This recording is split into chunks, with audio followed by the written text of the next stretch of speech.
So hey guys, we're back with another one, and today we are with Donna Harrell. And Donna Harrell, in my eyes, she may say different and laugh at me, but in my eyes is the top historian researcher in the Younger family, Cole Younger, really about the Kansas-Missouri wars, the border wars. You're a Missourian, right? Missourian?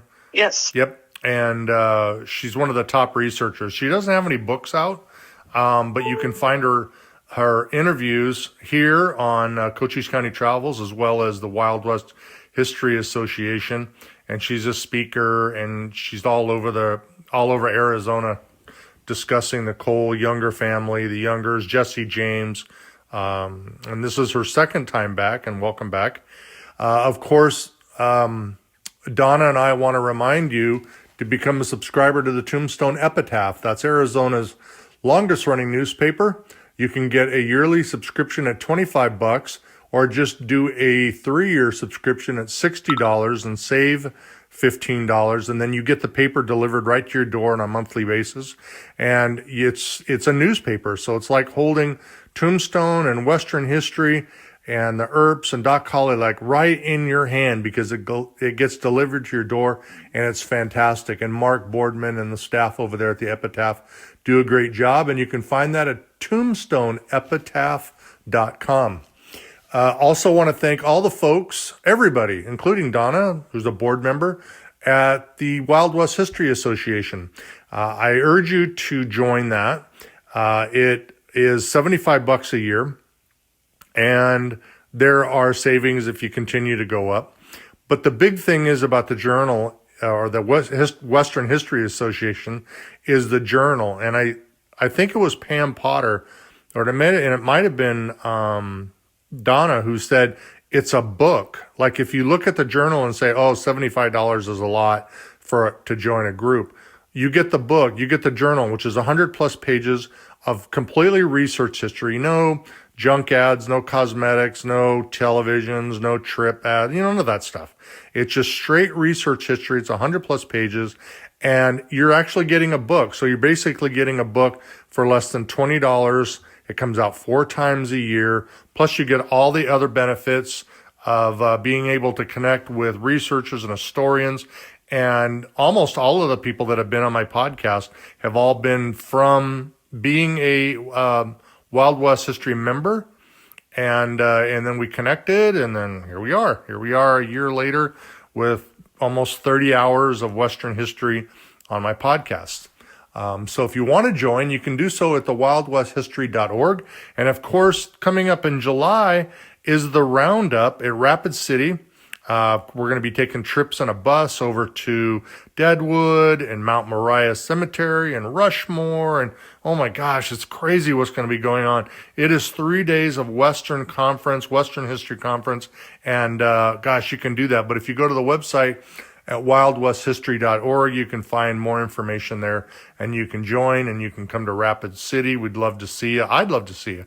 And come and take pictures, and we're going to have a great time. And I know Donna's going to be there, and she's speaking, and it's going to be a great time. Did I cover that right? Everything's there? Yeah, you did.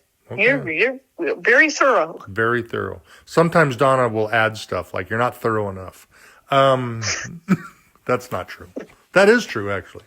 So I don't know a lot about the Cole Younger, Jesse James family.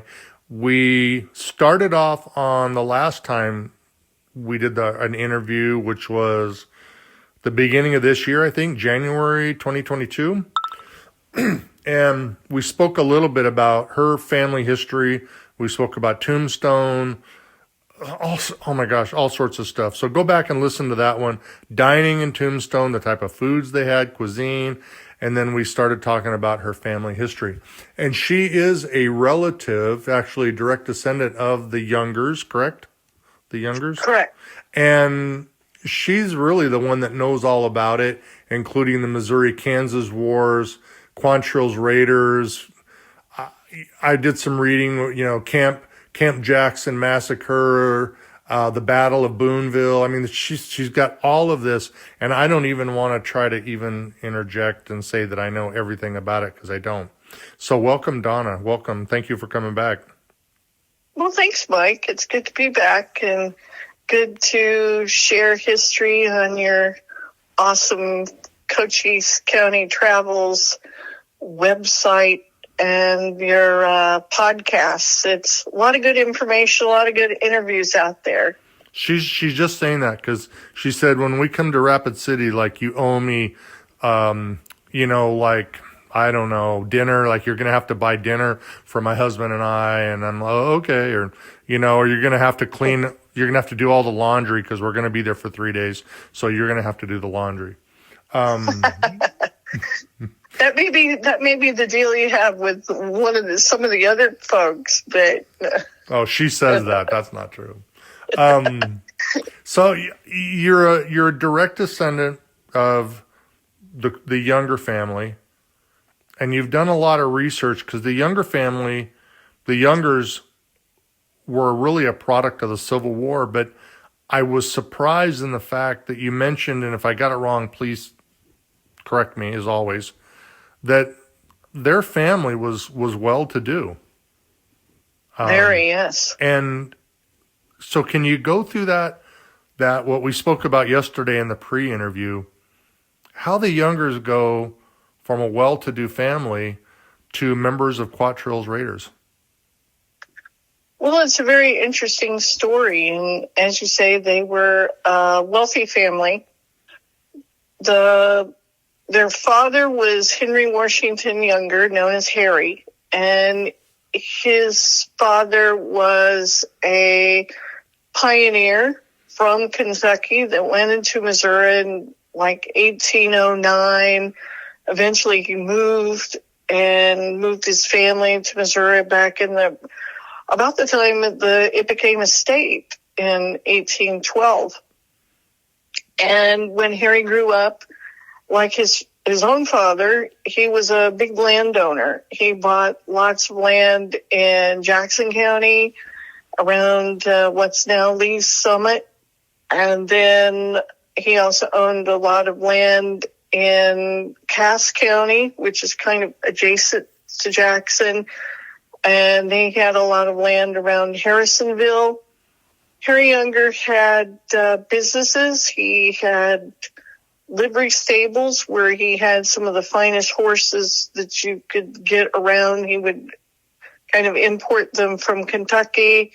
He had dry goods stores in Harrisonville. The family, they had multiple farms that they worked. The Youngers were slave owners, but in those days, in Missouri especially, it wasn't like the Deep South with slaves. It was more a handful, and they worked in the house. They worked alongside the masters. Sometimes they would even, if the masters would go off to another farm or another business, they would leave the slaves in charge.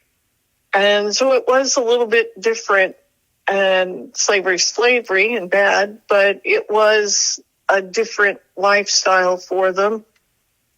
Harry married Bathsheba Fristow. The Fristos, her father, John Fristow, was big into politics. I think he was one of the first judges in Jackson County. In fact, he was a pioneer of Jackson County and was instrumental in the county being named Jackson after Andrew Jackson. The Fristos, too, had a lot of money. They had a lot of wealth. They had a lot of land around in that area. So Bathsheba grew up fairly wealthy, and when she married Harry, they had a big lifestyle with wealth and privilege, and they were very well regarded in that area of Missouri. They ended up having 14 children, wow. 8 girls and 6 boys. One of the boys died as a baby. The oldest son, Dick, he died young before the Civil War. And so that left the four, Cole, Jim, John, and Bob, that ended up being outlaws later in life. Now, I descend from one of the sisters named Emma, and she was the second to the youngest sister, and that's my great-great-grandmother. So that's where a lot of my interest comes into the family. So there were this wealthy family. They lived normal boyhoods, the younger boys. They hunted and fished and went to school. They went to really good schools, had really good education, especially Dick and Cole, who were the two oldest ones. In fact, Dick went to college. He went to college and he graduated college. They had enough money, and then after he graduated, he came back and he was a business owner before his death. And then Cole was going to go to college. He was set that he was going to follow Dick into college. And, but Civil War kind of stopped that. And that was the biggest influence on the Youngers, the Jameses, and so many others in the area, how their lives were turned upside down and changed forever by the events of the Civil War in Missouri. And it was probably the bloodiest place in America during the Civil War. And a huge amount of hatred, and hatred that lasted for generations, for years, and to a certain extent, and certain members of the population, maybe not hatred, but still sign of generational unhappiness and ill feeling, even today. And it all started back in 1854 with the Kansas-Nebraska Act. Prior to that, it was equal number of slave states and free states. And these were determined by Congress. And they decided that by doing this Kansas-Nebraska Act, they were going to bring Kansas Territory and Nebraska Territory and make them states. And they decided that they would have the population of those states decide if they were going to be free or slave, which that's nice. It makes sense. And to let the people decide. But it caused a huge problem with everybody kind of conceded that Nebraska was going to be free. So it stood to reason that Kansas was going to be slave. Well, since there was a choice in the matter, people started going into the Kansas Territory to influence the voting and the decision one way or the other. So as well as people that just wanted land, they didn't care if it was free or slave. Even if they came from the South, from Southern slave-owning roots, they weren't necessarily wanting to bring their slaves into Kansas. They just wanted the free land and a good start and to become wealthy and have a good life. And then there were the people that were staunch radical abolitionists like John Brown and his family that moved from the Northeast, and they wanted to go into Kansas to influence the direction of the state and the voting. Well, with Missouri, to the north was Iowa, which was free. To the east was Illinois, which was free. So they didn't, although Arkansas to the south was slave, they didn't want it to be surrounded on three sides by free staters. Now, there wasn't a huge population of slaves in Missouri, probably, just a had 10-15% of the population were slave. It was not a huge slave state. And most of those were to the western half of the state. So having Kansas free would mean possibly losing their slaves to freedom, that they would run away.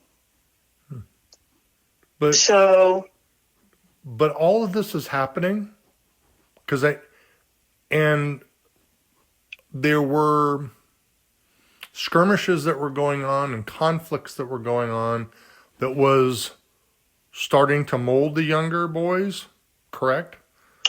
Certainly, yeah. Did you mention that their family, the father had passed away? Well, not yet. Okay. Gotcha. This was the pre-years what was called the Border Wars. Gotcha. And radicals in the abolitionists would raid people of Southern descent. The people of Southern descent would raid abolitionists. Then they started crossing over the border into Missouri, and they would raid farms and grab the slaves and take all the furnishings of the houses, and then they would take them back to Kansas.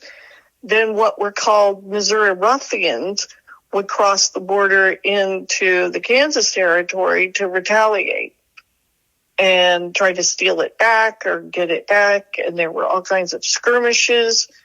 John Brown and his family were part of the Osawatomie, Kansas massacre, where they went and they grabbed Southern descended farmers out of their homes and they hacked them to death with swords.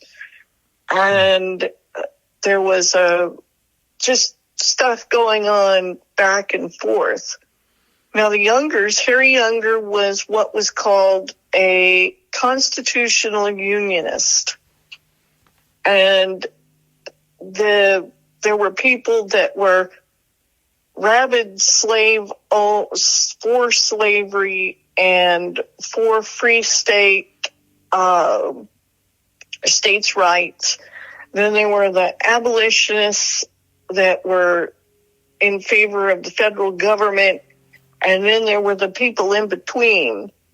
And Harry Younger was kind of one of the in-betweens. He wanted the status quo. He was totally against secession. He wanted the Union to stay together, but he wanted slavery to continue. So basically he wanted the status quo. Mm-hmm. He didn't want to end or to change anything. And there were a number of people that believed that. So when it was time for Missouri to decide if they were going to secede or not, the delegates, of which Harry Younger was one, voted to not secede. That Missouri was going to declare itself neutral and not secede.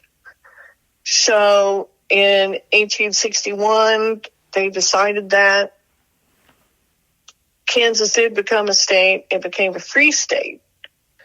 And once the war started happening, there was one of the Kansas raiders was Jim Lane, and he used to raid during the border war back and forth into Missouri and raid farms.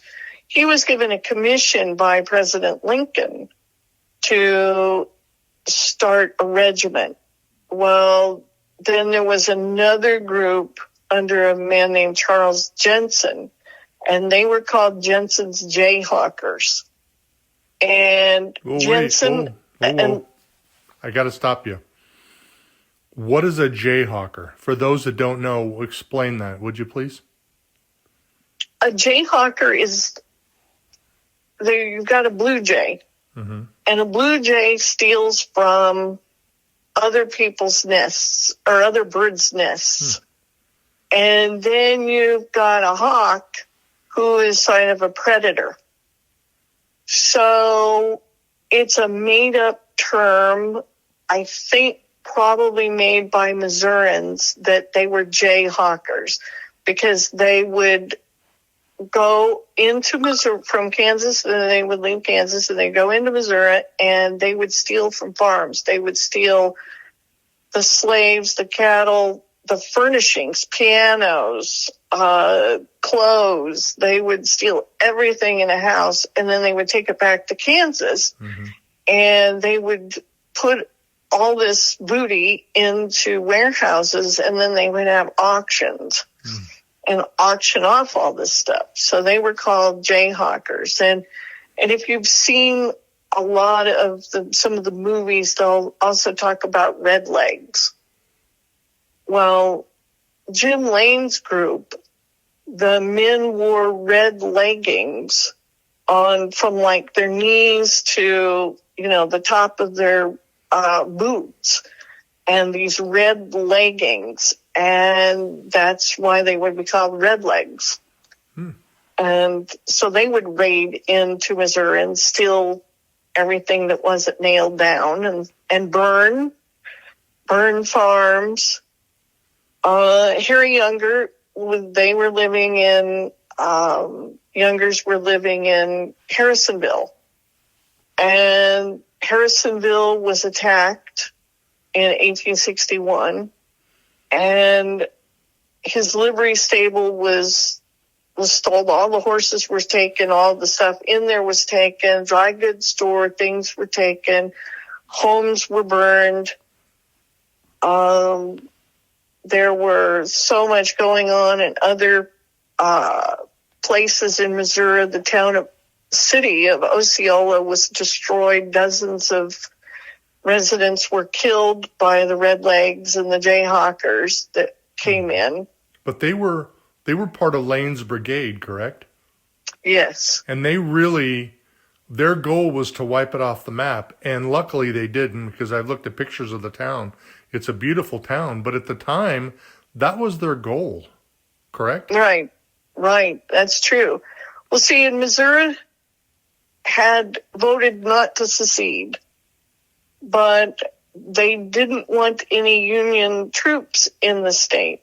And so the Union decided, well, we're moving troops into your state. So the governor of Missouri started the State Guard to kind of push the invaders out. Well, the State Guard had a few victories in southern Missouri, but eventually they were driven out, and the elected government of Missouri was driven out of the state, and the state was put under martial law. But in irony, the governor of Missouri, he did secede, and he joined the Confederate States of America. So I think Missouri is either the 12th or the 3rd. I think it's the 12th star on the Confederate flag. So even though the governor seceded and joined the state to the Confederacy, the reality is that Missouri was still part of the Union and under martial law. And so it's kind of the unusual situation is to actually it was in both the Confederacy and in the Union. So that was different. So there was just all kinds of things going on, raids back and forth from one side of the border, getting steadily more brutal. The younger farms were raided and the younger businesses were raided. Now, Cole Younger, he didn't want to be neutral like his father. He preferred them to go with the Confederacy. He didn't like how the Redlegs and the Jayhawkers, under the protection of the Union Army and the federal government, how they were attacking Missourians. But Harry Younger said, no, we're neutral. Well, the neutrality ended in late 1861. Cole Younger escorted a number of his sisters to a dance at a local farmer's home the Mockbee home, Cuthbert Mockbee. In fact, this home is one of the few homes in Cass County that survived and is still, that wasn't burnt down by the Jayhawkers and the Redlegs and the Union troops. And so you can go, it's not a museum or anything, but you can go by, it's still there.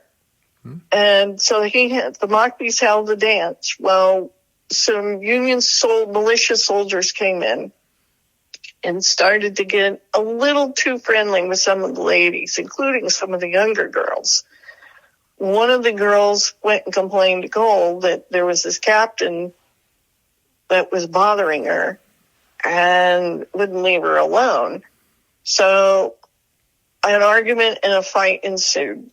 And Captain, I think his name was Irvin Wally, he accused Cole of being a member of Quantrell's raiders and said that he was going to arrest them. And a fist fight ensued, and eventually Wally pulled a gun and said, well, he was going to get Cole Younger. And the gun was taken away, and the Younger family all left. And when they got home, they told their parents what happened. And Harry Younger told Cole, you need to leave because you're going to be arrested. And a lot of times these young men that were arrested and accused of riding with Quantrell were shot and hung. And so Cole left, and he took a gun, which violated martial law. So he felt like, well, I'm going to be here out by myself. I'm not safe.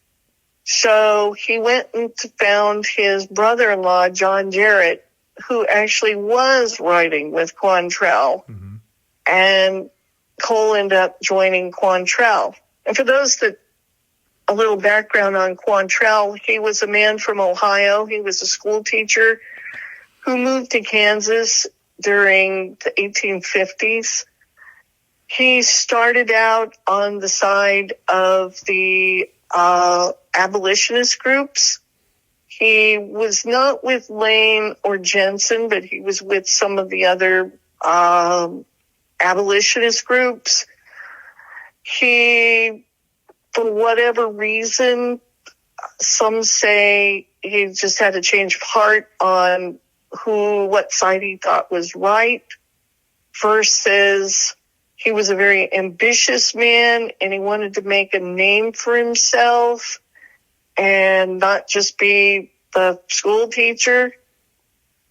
He got word to this Missouri farm that they were going to raid, and he told them that, okay, well, I'm really on your side, and we're going to set up an ambush. And so that's what happened. And so Quantrell was, for whatever reason, no military background or whatever, but he was a good leader and a good personality. So the young men in the area flocked around him. And so he started this group of young Missourians that would attack the militia, who would try to run off the Redlegs and the Jayhawkers, and who put themselves out as the protectorates of the people in the western Missouri, especially around Kansas City, down within about 100 miles, one way or the other. And he was one of the first, what they called guerrilla leaders. At the very beginning, they were not affiliated with the Confederate Army. But when they were on the Confederacy, there was discussion that he was unhappy with the direction that the Confederacy was going. Is that correct? And that he felt that that the Quantrell Raiders got involved in guerrilla warfare? Is that right, or am I wrong? Well, it was more the Confederate Army because the Missouri was under martial law. The Confederate Army was gone, and there was no one left of the Confederate Army in the state. There were a few recruiting. They were recruiting actually for the Confederate Army, but then they would take those young men off to Mississippi or Georgia or wherever as a unit for Missouri, but they weren't actually fighting in the state or fighting to regain control of the state, certainly in 1861. So these were just people, young men that wanted to retaliate against the incursions by the Redlegs and the Jayhawkers that were coming across and raiding the farms. Later on, the Confederacy started the Partisan Ranger Act, the Confederate Congress. And in that act, companies in states where the Confederacy didn't have a large presence, which, of course, Missouri, they considered it a Confederate state, but there were no Confederate soldiers in the state. So they allowed companies to be formed, and they would be considered Confederate companies. They would receive Confederate pay. They would get Confederate supplies. They would have to go to like the Arkansas or go somewhere in the actual Confederacy to get this, but they were allowed some autonomy in Missouri, but they still had to follow a lot of the Confederate rules. Well, Quantrell got a commission in the Confederate Army, and he was a captain in the Confederate Army under the Partisan Ranger Act, and he set up a company, and they had a roster, and they had ranks, and they didn't really have Confederate uniforms because they couldn't get them. But when they went to Arkansas and Texas, they drew Confederate pay, and they went to the Confederate forts and outposts, and they got supplies because they were Confederate soldiers. But they had some amazing members, right?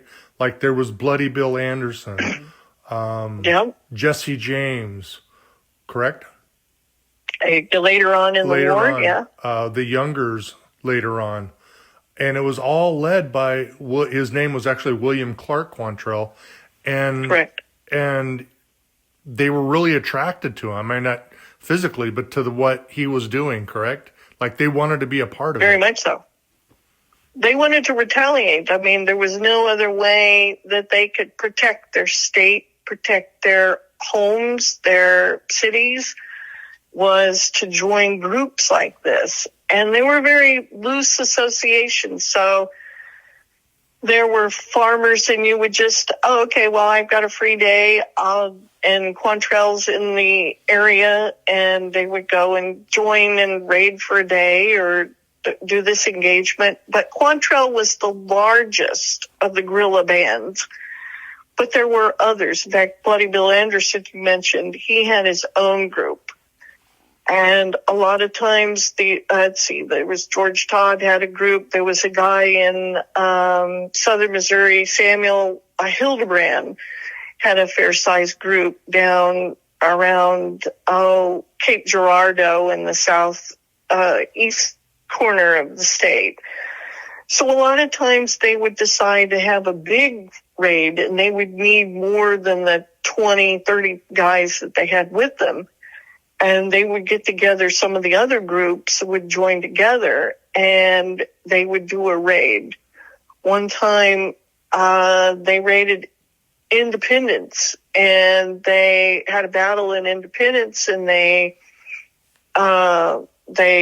routed the Union soldiers and militia that was there in the city, and they took it over and put up a Confederate flag, but they knew they couldn't stay very long. They weren't an occupying force for any length of time. and then they left. But they were very hit and run. They would see militia outposts or little guards somewhere, and they would raid them. Or maybe if Redlegs and Jayhawkers had made some raid in some community, the guerrillas, as they were called, would ambush them and get the stuff back and kill the Redlegs and the Jayhawkers. But they were seen by the populace as their protectors. They were protecting Western Missourians from the militia and from the Redlegs and the Jayhawkers. Mm. But it was a tough time. Now, Cole Younger ended up joining with Quantrell's, which kind of fed into the narrative that Captain Wally, who ended up coming to the Younger farm the next day and going, okay, well, we're looking for your son. And it's like, well, he's not here. And no, he's never been in Quantrell's group. And he's innocent, protecting his sisters. And then they find out he was with Quantrell. Well, move forward to 1862. And Harry Younger, with some of his employees, they were going to Kansas City. Once again, Harrisonville had been raided.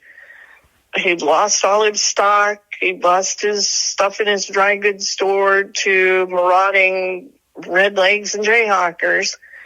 So they went to Kansas City, and he went to meet with one of the authorities, saying, hey, we're unionists, and these Kansas people are raiding our cities, and they're taking our stuff. What can you, the militia, do to protect us? We need protection. Well, he didn't get much help there, and he decided to go back to Harrisonville and leave his employees in Kansas City. Well, on his way home, he was ambushed. Harry Younger. He was ambushed and shot to pieces. Now, he had a money belt on him that was still on him when the body was found.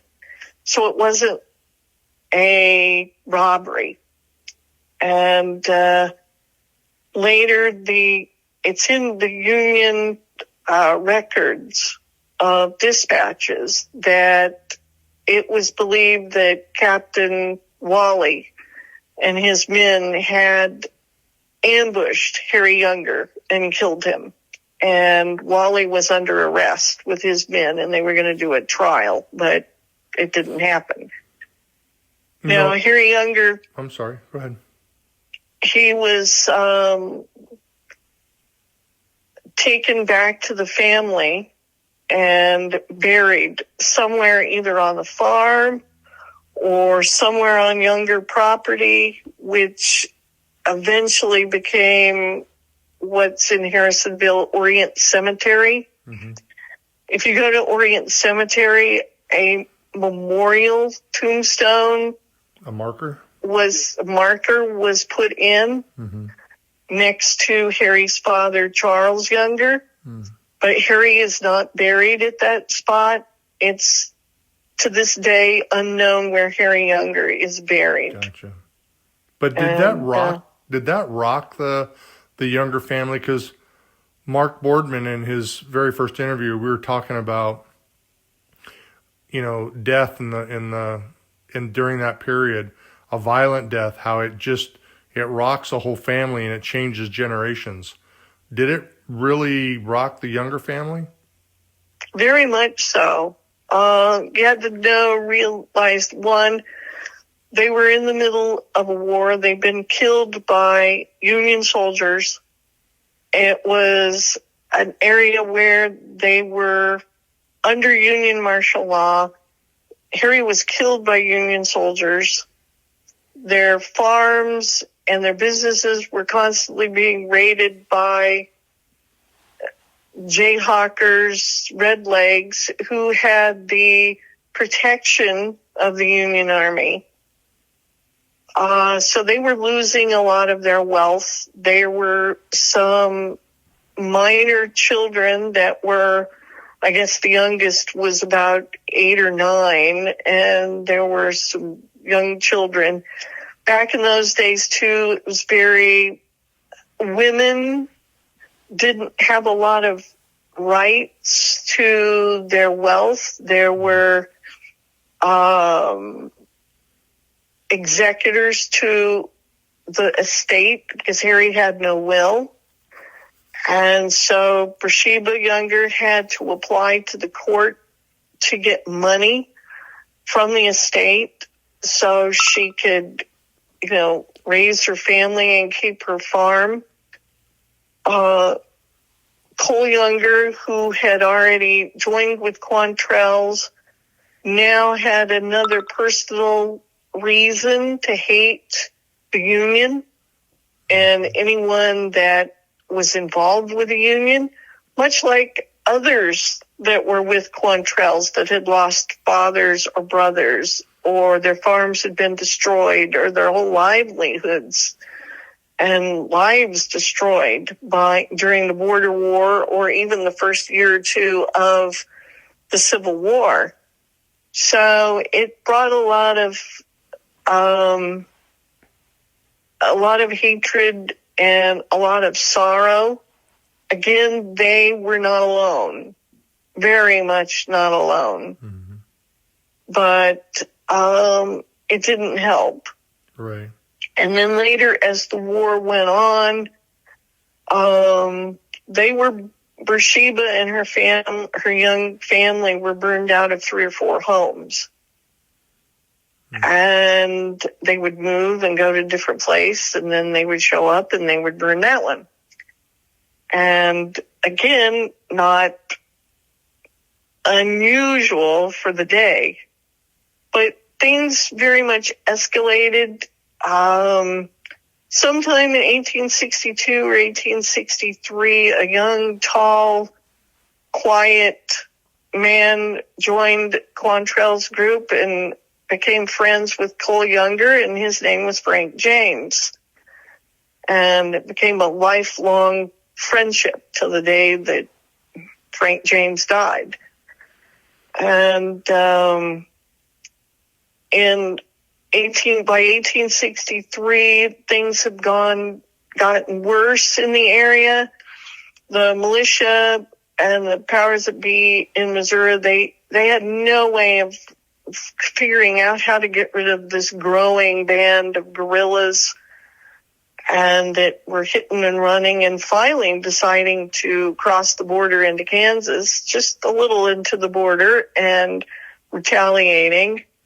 So they decided that, well, all the families of these guerrillas were helping them, the women folk, and people in the area. The men were all gone, either in the army, in Quantrell's or other guerrilla groups, or they were in hiding.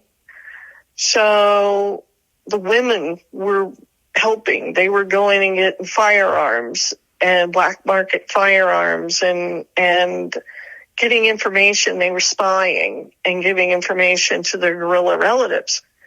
So it was decided to round up all the female relatives of the guerrillas and deport them out of the state. Mm. So the mothers, wives, sisters, cousins, all the women folk, get them out.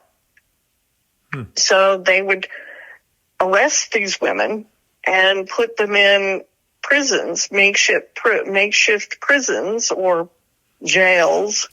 They would occupy a building and make that room or those floor and make it a prison for these women. And when I say women, some of them were girls as young as 7 or 8 years old. And they would put them in these makeshift prisons. Well, obviously, this was an era of chivalry where you don't really pick on the women. And to have their women arrested and imprisoned, that really hit the guerrillas hard and definitely impacted how they felt about the militia and Union troops. Well, there was one in Kansas City, and it was a building owned by George Caleb Bingham, which at the time was in the Union Army, but then he later was a painter, a famous painter. And the bottom floor there was a basement, and then the bottom floor was a dry goods store, and then the upper floors he had a studio, and then there was an empty floor where they imprisoned about 20 some odd girls. And there were some cousins of some of the guerrillas, including the younger boys. At one time, a couple of their sisters were imprisoned not at this prison, but some of the others. And 3 sisters of Bill Anderson were in this prison. Well, people started seeing some odd things going on there and a lot of odd rumors. And some inspectors said, well, this building isn't safe. The ceiling's about to fall in. There's debris everywhere.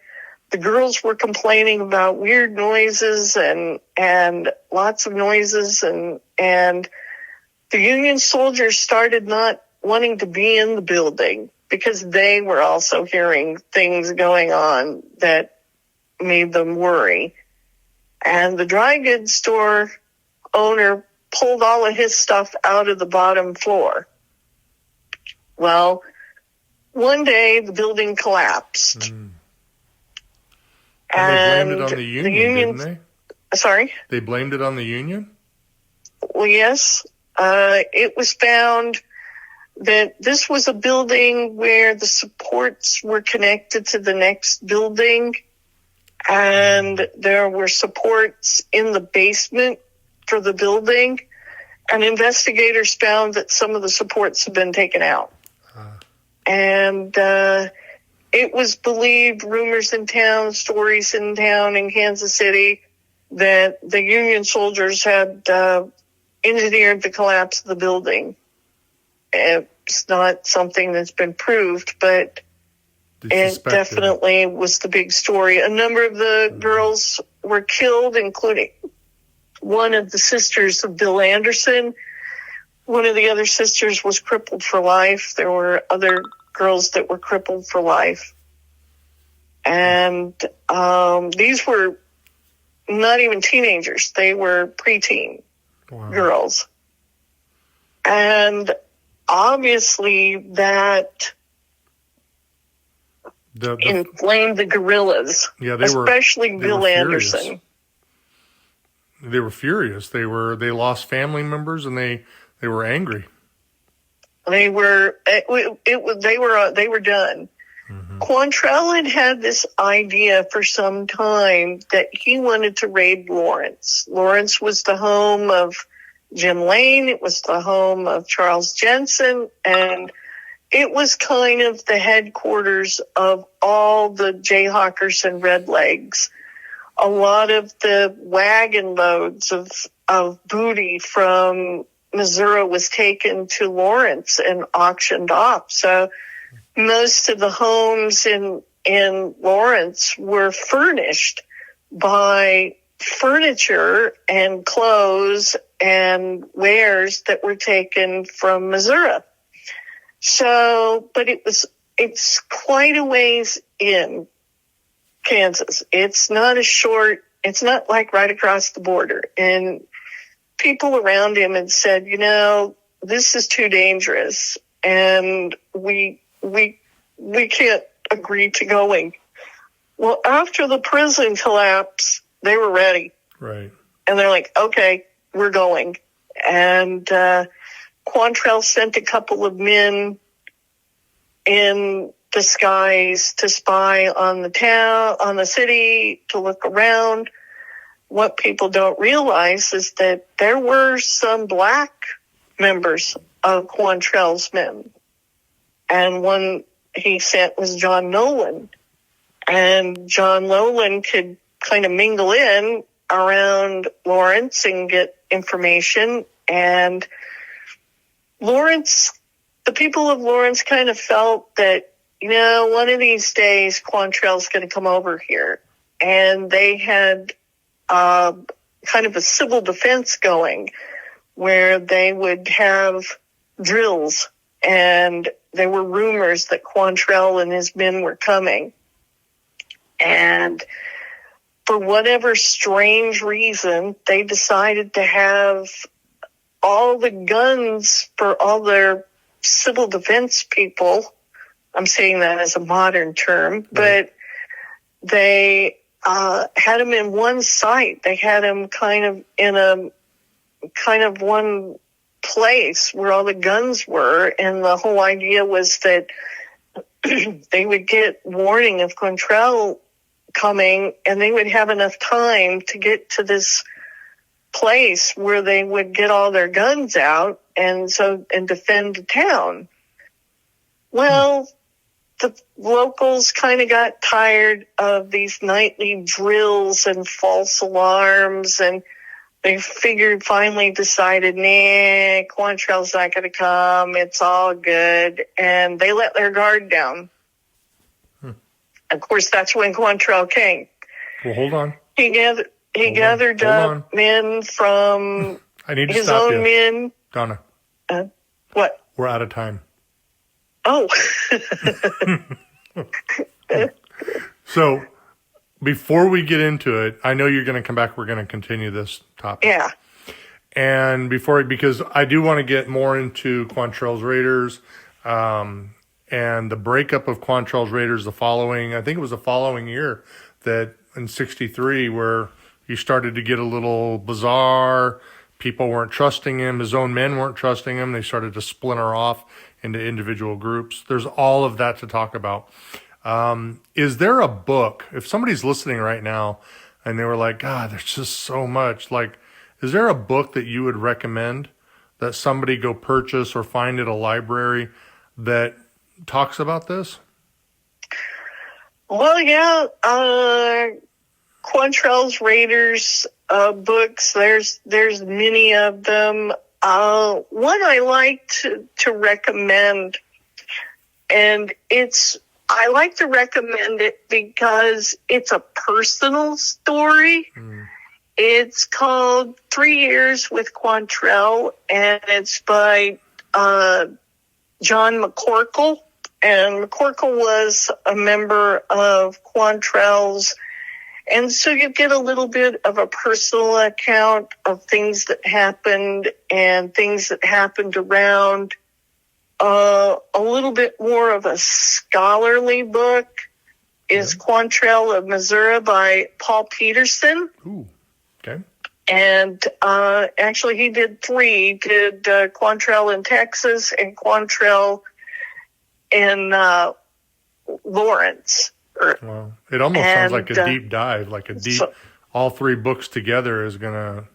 that would be a deep dive. Mm-hmm. And there's those that watched the movies. The Outlaw Josie Wales at the very beginning is very much, a lot of that movie is very much what you would have seen kind of in those days, and what the things that happened to Josie were pretty standard. Wow. What happened to young men. There's also another movie, Ride with the Devil, a little bit more modern with Tobey Maguire. Okay. And so there's a number of books on the border wars, and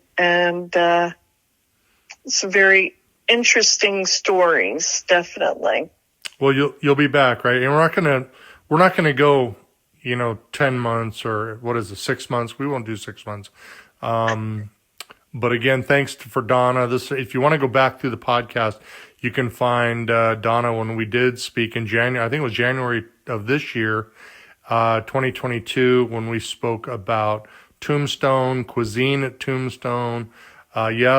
the folks in Tombstone ate really well. And then we're going to have Donna back. We're going to continue the Quantrell Raider, because the Younger family story is very large. It's not something that you're just going to pass by overnight.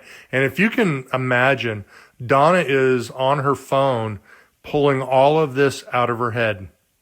And that is amazing to me, that when I've listened to her speak, she uses notes, but a lot of times she just looks straight out at the audience or wherever she's doing a public speaking.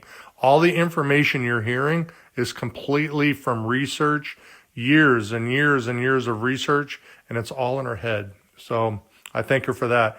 Again, my friends over the Tombstone Epitaph, Arizona's longest running newspaper.